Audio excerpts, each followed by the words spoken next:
With Russia sending waves of armored vehicles to try and take ground, it often results in several pieces of equipment getting immobilized or destroyed close to each other or next by, letting Ukraine's drone army to clean up the mess.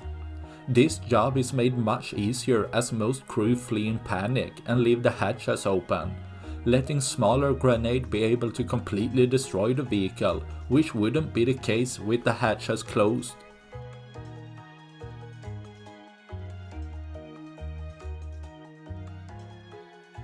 This job of destroying each armored vehicle ensures it's a lost vehicle which Russia can't repair.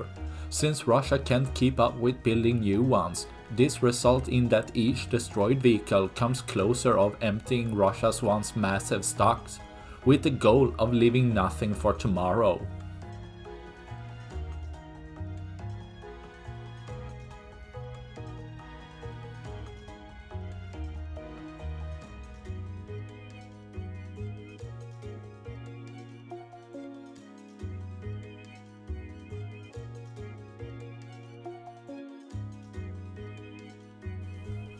That's all I had for this video.